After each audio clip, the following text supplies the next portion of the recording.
Good afternoon. Thank you all for being here.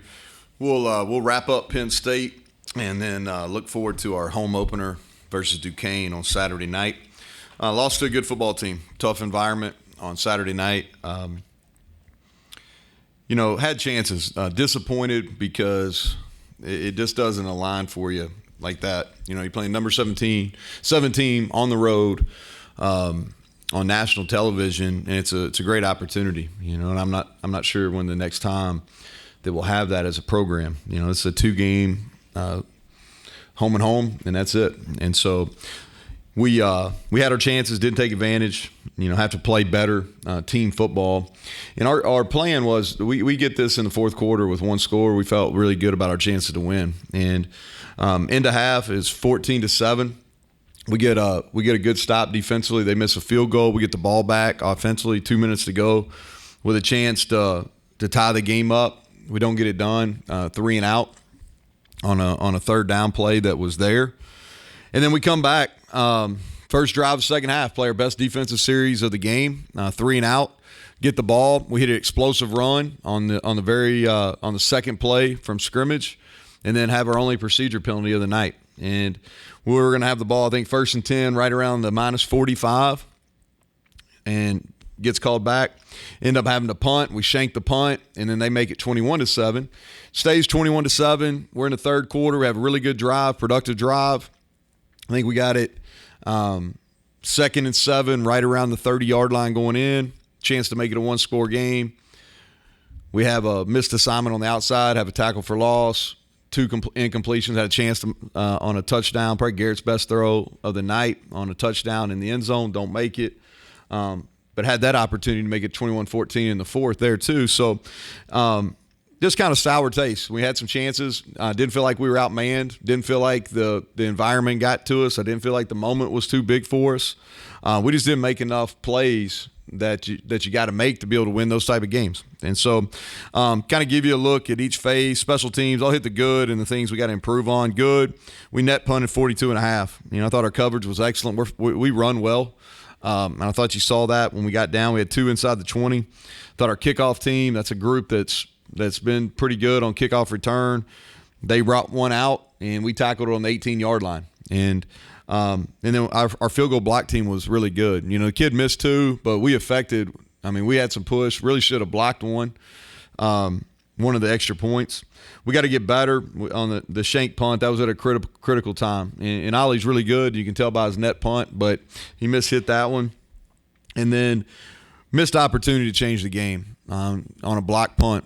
And I left that out because I knew I was going to hit on it. And so we get the 3 and out on defense. They punt. And literally the ball goes between our guys' hands. If we do what we're coached to do, get our hands together, we got a block punt there on the first punt of the second half, and really a game-changing opportunity. And so offensively, I thought the good was the operation, the game management. We had 1 procedure penalty in the whole game, and that was probably my biggest concern going in. We worked off a silent cadence. I thought it was effective. Didn't hurt us. I watched – some of those whiteout games, the Minnesota game last year when they played Michigan at night, the Ohio State game, and all those teams had a high number of procedure penalties dealing with the snap count. And it was loud in there, but I thought our guys managed it. We ran the ball effective, had 0 turnovers, really pretty clean game. We got to improve our pass game execution, and I think that what the game kind of came down to is these end of drives. So we were 3 of 6 on 4th down. We were going to be aggressive going in the game. Those were like no blink. We're going to go for it. I think you have to be aggressive in those when you're the underdog playing on the road. You have to be aggressive. And so we converted 3 of them. Then we had 3 that we didn't. And on one, we got pressure, and really not that they outnumbered us. We just didn't have very good fundamentals. We had 2 guys open. On the second one, that was on the second one. On the first one, had a good play, just missed the throw. We had 2 guys open, we just missed the throw. And on the last one, we just didn't execute. Tried the 2 quarterback deal, and that's my fault. It didn't work, and so we didn't execute. But that's on me. But what happens is on those third downs, we win the time of possession 32-28. But if you convert, let's say you convert 2 out of those, and now you get, 3 or 4 more downs, but more importantly, you're eating up the clock. And so now it goes, instead of being 32-28, maybe it's 36-24. And now you're taking at least a minimum of 1 possession away from them, and you really control the clock. And so, those failure to convert those into possession downs have consequences throughout. I thought the guys that our best players played well offensively. I thought Frazier really was dominant on the interior. Wyatt Milam sprained his ankle, missed a series, but came out and against some really well thought of defensive ends played well. He made himself some money on Saturday night. Thought Devin Carter showed up and was really productive. Probably could have caught another couple and been well over 100 yards. Cole Taylor had 2. He was targeted on one other one. Should have had 2 more catches over the middle where he was open. And I thought Nick Malone came in for Wyatt the series. We scored a touchdown with Wyatt with Nick Malone in there at left tackle. And then CJ. I thought CJ had a point to prove. I thought he ran really well. He wanted to prove he was the best running back on the field. I thought he showed himself really well. I thought Jalen Anderson did some nice things. Garrett, I think credit to him for the game management piece. That's the quarterback. We didn't have any 40-second clock issues. We didn't have any 25-second clock issues. He handled all that. I thought he ran the ball really effectively. I thought his decisions when he ran it and when to throw it were pretty spot on. And for him, he missed some throws. He's got to make layups. I think he missed he had 2 really bad throws on screens. Those are layups. You got to make those. And then we missed a couple downfield. One of them he had pressure. But what we talked to him about is you got to make 100% of your layups, and he didn't. But he competed, and I think you can see why guys like playing for him. He competed and gave us a chance. Defensively, I was really pleased with our front 7. I was encouraged by our D-line, our linebackers, both our edge, our field edge, and our boundary edge. Played the run pretty well, not great, but pretty well. And we got some key red zone stops. 2 times we made them kick field goals, or 3 times we made them kick field goals. And in our league, it comes down to that a lot, so that was encouraging. We got to improve our pass coverage. Too many easy completions. They had a couple explosives. The first one of the game, it's a game of inches, and it's about 2 inches away from hitting Aubrey's hands. You go back and watch it in slow motion, but it is what it is. It ended up being a 74-yard touchdown, and you can't have that. Even more disappointing, we pinned them down there. They started that drive on the 6-yard line, and so we had a decent opening drive, pinned them down, and then let them out. Game plan was to make the quarterback beat us, and he did. Thought we had him on the ropes there at the end of the half, and then early in the third quarter, and he got good field position and made us pay. 2 huge missed opportunities. We dropped 2 interceptions. One of them would have been in the end zone. The other one would have been right around midfield on a big change of possession. And so we've got to take advantage of those.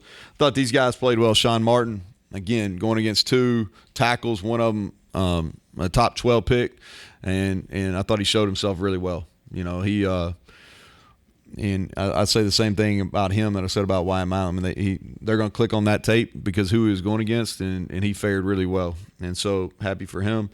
Need him to continue to come on. Mike Lockhart played his best game as a Mountaineer. Ran to the ball, probably played a few too many snaps. Thought Eddie Vestorinian played well. And then Lee Koba had 13 tackles. He was all over the field. And I really felt like he was going to make a jump year 1 to year 2, and he showed on that. And I thought in limited action, Hammond Russell and Tomey did a really nice job. Tomey had the sack. Hammond had a pressure. I thought both those guys showed, and so not outcome we wanted or expected, and we have to get better, and we got to build off that and get better. Come home, play a Duquesne team. It's a home opener, and hungry to get a win. We're an 0-1 football team till we get a win, and we need a win. And we got an important 3-game home stretch right here. Starts with Duquesne on Saturday night. Duquesne, a proud program. I think they've won 5 conference championships in the last 9 years. They've had several guys over the last 3 or 4 years that have been in NFL camps. They beat Ohio University, who's one of the better group of 5 programs in the country in 2021. So it's a group that we respect. They got good players. They're local. If you look at their roster, most of their talents within a 3-hour radius. So they'll be hungry to play right here on Mountaineer Field, and we'll get their best shot. And so not gonna respect them, but it's about us kind of making some positive momentum and getting better as we get into the meat of our schedule. So with that, I'll take questions. So, Neal, you touched on this a little bit, but after watching film, 2-3 areas of real emphasis you have to improve upon? Yeah, you got to execute. Offensively, it's really two. We got to execute the pass game in critical pass situations. We've got to be able to execute. We've got to be more explosive. We gave up. We would have had two, gave up on some pressure, and then we just didn't make the throw on a couple. And so we got to be able to execute our pass game offensively, and then we got to hit some of those explosives. And then defensively, we've got to play better against the pass. Our coverage got to be tighter. Do you have the ability on explosives? I mean, do you have the athletes who can do it? Well, we missed EJ. EJ missed the game. He'll miss this week as well. We're hopefully getting back by week 3. He missed the last 2 weeks of fall camp. And so he can really run. Jayshon Pope missed the last he practiced a little bit last week. He dressed, probably could have played in an emergency. So the two guys we went out and got in the portal that can really run, didn't play. And Jayshon should play this week. EJ probably won't come back till the following week. Those guys can. We didn't have them. I think Devin Carter can break tackles. You saw that. He can get up and body people. The two young kids, they got to play more. Traylon had a couple catches, couple targets.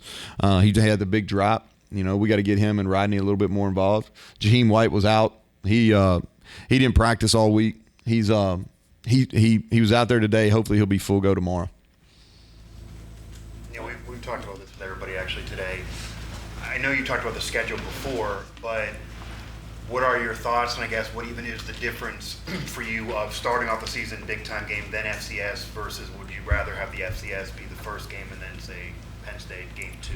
Yeah, I think there's pros and cons to both. I think the thing where it helps you when you play the FCS first is you get some momentum. You're able to establish some momentum. And I think there's that's important. Now there's we've opened up on national TV 2 years in a row too, because we played a premier opponent in a rivalry game. So I think there's some advantages of that. Like, my issue with our schedule is not who we're playing first. I think it's I think my issue is our schedule. We've opened up on the road 3 years in a row, that's not smart scheduling. Okay. The other thing is we're playing 11 Power 5s, and that does not put us on a level playing field with the people in our conference. That's my two issues with scheduling. It's not that when we play that game, it's opening on the road and then playing 11 Power 5s. Rodney, he didn't play. He played on special teams. Tried to get him the ball the last play of the game. If you look at the game, we didn't play in a ton of 11 personnel. We didn't play in a bunch of 11 personnel, and that was game plan specific.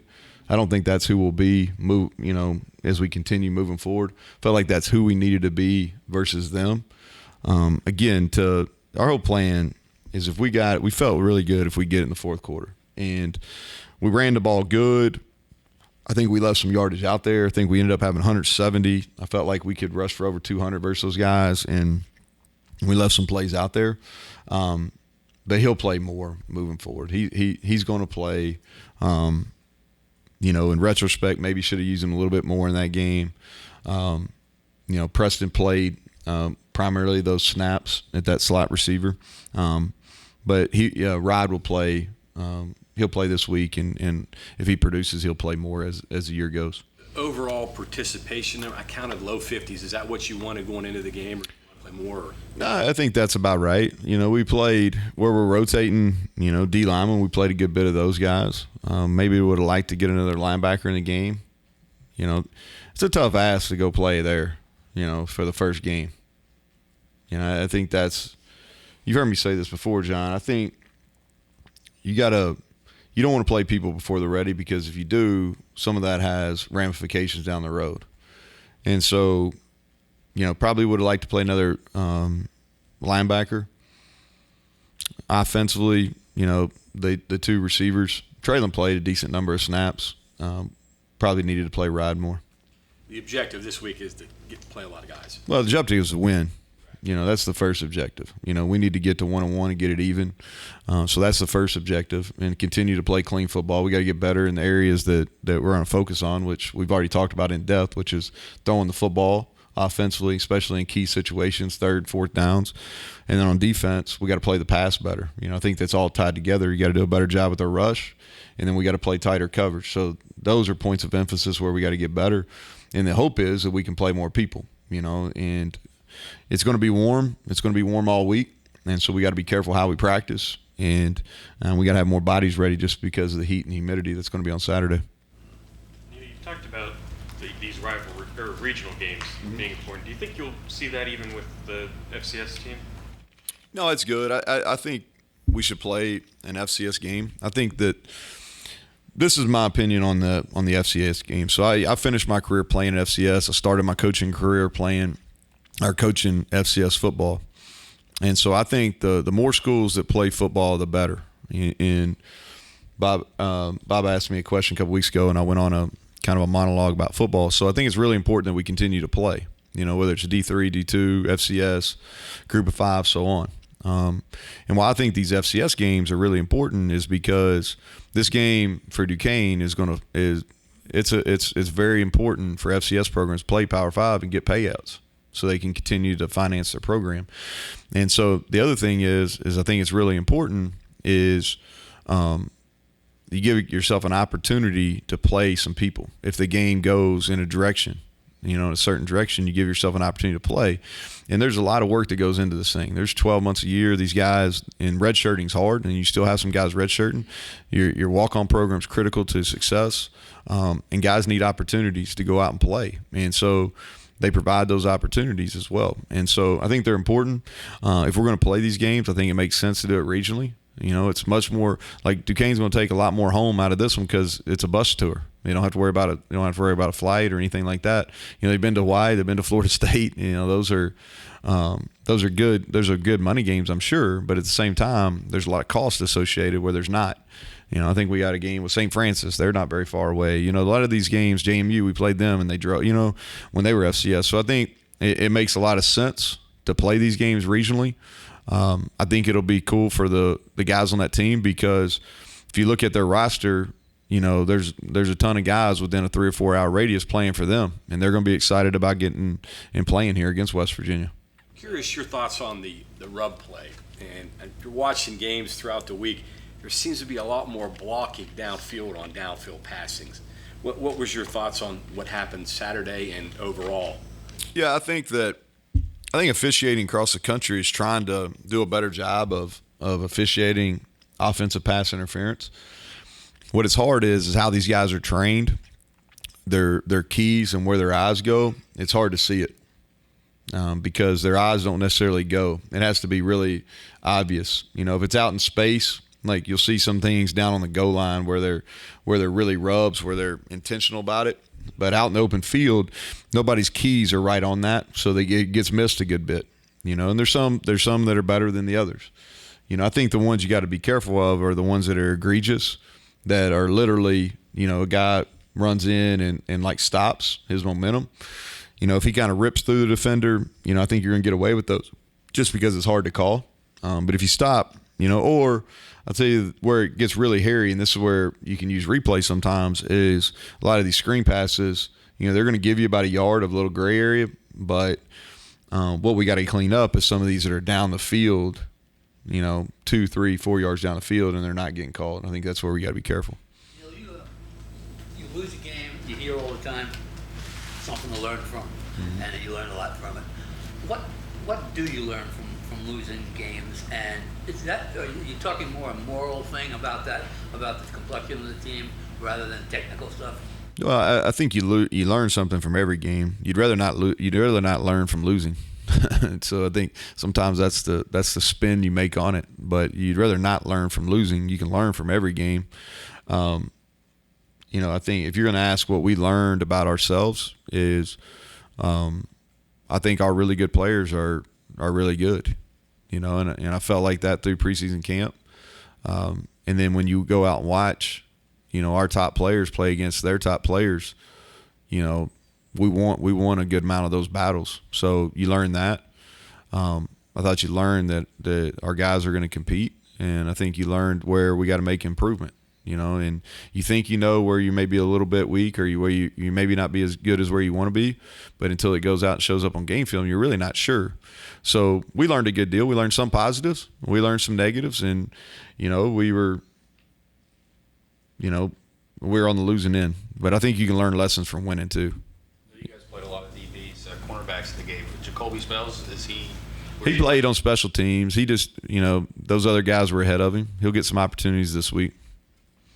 You talked last year going to the FCS game about wanting to maybe hone in and learn about special teams and return and field position because they specialize being really good at that. I know it's only Monday, but is there an actual aspect of football that you may be? Well, here's the thing about Duquesne, and I can get into a little bit schematically with you here is, so I think that, first of all, a lot of respect for them, what they've done. They've been really successful there for a long time. And that conference, I coached in that conference for a year. It's a really competitive league. The league's gotten better.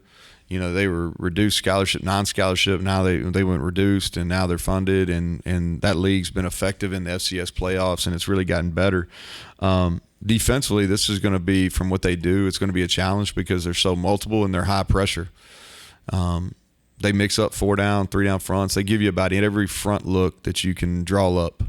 And then they pressure about 60% of the time, which is 5-man or more pressure is about 60% of the time. So they're going to heat it up, and they're going to come in here and not hold a whole lot back. And special teams-wise, they're really sound. Thought they did a good job last year in Florida State on some special teams. They had a couple Florida State kickoff returns where they tackled them inside the 15, which shows they got good team speed as well. I thought they really had an opportunity to block a couple kicks last year. And then offensively, the quarterback threw the deep ball really well. And they've got 2 running backs that are capable. I think they've got 13 Division I transfers, if I counted right, on their roster. And so they got some guys that have played in these venues and played in these type of games before. So they're not going to be intimidated at all coming in here. And so that's, if that schematically, if that answers you. You mentioned your defensive front. There were a lot of new players, transfers, maybe young guys like Hammond didn't play last year, for example. That had to happen, I guess, if you were going to be good. But what did you see? What did you find encouraging about defensive linemen, linebackers that makes you feel better about what you didn't know about going in? Yeah, so Hammond, and this is where I started. I think we're pretty good on the offensive line, and probably last fall camp we were more dominant versus our D-line than we were this fall camp, and I really felt like that our O-line had made improvements, and so I was encouraged by our D-line's performance through spring, because it was ugly a little bit during the early spring, and they got better as spring went on. And then in fall camp, they won some of those battles, which I was hopeful. You never know till you go play an opponent, but it was hopeful that was because we'd made some strides, and I think that held true. We got moved off the ball in the first play of the game, but I don't really feel like we did the rest of the game. As far as just giving up a chunk yardage. We misfit a couple things, but I don't think we just got pushed off the ball after the first play. Hammond has got really good ability, and he's been you don't see this kind of progression, and I give him a lot of credit for being patient. He's really progressed into his 3rd year now, and he's got power. He's learned how to play with pad level. He's got some suddenness about him, and he earned the right to play more, and he'll play more moving forward. I thought Fatorma gave us some really solid snaps, different type of player. Mike Lockhart, in his 2nd year as a transfer, showed good ability last year, but now he's played himself where he can play. We played him 40-something snaps. He probably needs to be around 35, but he made some really good one-on-one plays, and he made 2 high-effort plays. Tommy played, I think, 10 or 12 snaps, had a sack. He's strong in his redshirt freshman and playing in his first real meaningful snaps of his career. And he's only going to continue to get better. Sean, y'all saw he was in a green jersey for the first couple of weeks of camp. And so kind of playing himself into shape. And I thought he did some nice things and really show what he can be. I think if he continues that progression, he's got a chance to really be special. I thought Jalen Thornton gave us some good snaps, and probably played his best football playing defensive line since he's been here, and I was happy for him. Day Hawkins had the tip pass that should have been a pick. And so if we can stay healthy, and I think Sonny Redwood's about 2 weeks out, and so when he gets back, I feel good about our rotation. We just got to stay healthy, and we got a good mix of guys. Can I be a reverend for a second? The gentleman on the sideline with the top hat and the red coat jumping around, is that somebody from your travel party? Or is that Yeah, that's our travel party. They're trying to have fun over there on the sideline. That was well, you'll have to ask. I have to figure that out. I wasn't totally in the loop on that. I thought it was pretty funny, but I don't know he was leading the Juice Squad. He works in his name is Zach Fincher. He works with the Chambers Climbers program. Like the way your tight ends are progressing and your plan for them? Yeah, forward? I really thought that Cole Taylor did some good things. He was, when you go back and watch the game, he really should have had probably 5 catches for 50 to 60 yards, and I think that's what he can be. He's got a really good catch radius. He runs well. He did a better job in the run game. He's got to finish some things. Traylon Davis is kind of a lunch pail guy. And then we played several snaps at Nick Malone at tight end too, and that helps us. That gives us another big body. So pleased. I think we got to be careful. Cole played like 60 snaps. That's probably a little too many. But he can definitely. He's definitely going to be a weapon for us. Okay. Thanks, Coach. Miles? All right. Thanks.